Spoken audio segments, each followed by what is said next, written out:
we're here to talk about Dave Ramsey and long-term care insurance. I'm Derek Wilkins, and this is Drew Nichols. Hi.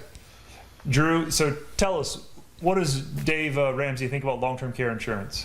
Well, Dave Ramsey likes long-term care insurance, and that's the good news. He does have a few caveats a little bit. He says by at age 60. Now, what do you think about that, Derek? Well, if you're 55 and watching this. Yeah, right. I think our average age is about 55. Buying it at age 60 compared to 55, it does come with a risk. And I think the variable Dave is not considering is your health. Because typically as people age, their health might deteriorate somewhat. Maybe you start taking prescription medications, maybe you develop diabetes or you have a stent. And the older you get, the more of a risk you are to the insurance company, thus the harder it is to get the insurance.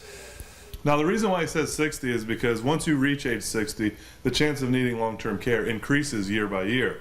But the time to protect yourself is not right before your chances start increasing. It's well ahead of it when you're in good health. So if you're in your mid-50s and you're in good health, why not go ahead and get a lower premium and be guaranteed to get coverage because you're in good health versus rolling the dice on the future?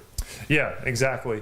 And then a second issue that Dave points out is, what type of people, what are your options when it comes to protecting yourself? You can either self-insure, pay for it out of your own pocket, and if you happen to have many millions of dollars, you can certainly do that, but most of us are not in that situation. The second is you can depend on the government, and the government has the Medicaid system set up, but you have to be very, very poor and pretty much have no assets to qualify. So one thing that a lot of people will do is, let's say they have a nice home and some assets, they'll transfer them to their kids or to a trust. And Dave just comes out right specifically and calls it what it is. It's fraud. If you're trying to apply for a government program for needy people by getting rid of all your assets through a lawyer, it's fraud. Yeah, and he's not a proponent of that, and neither are we.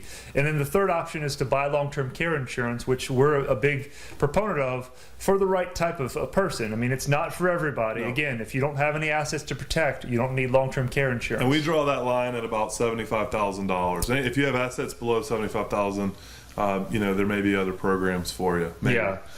Well, Drew, Dave also goes over how people can buy long-term care insurance. Yep. What does he recommend? Well, Dave has a network of local providers called ELPs, or Endorsed Local Providers. They're good people that he does a little bit of vetting on.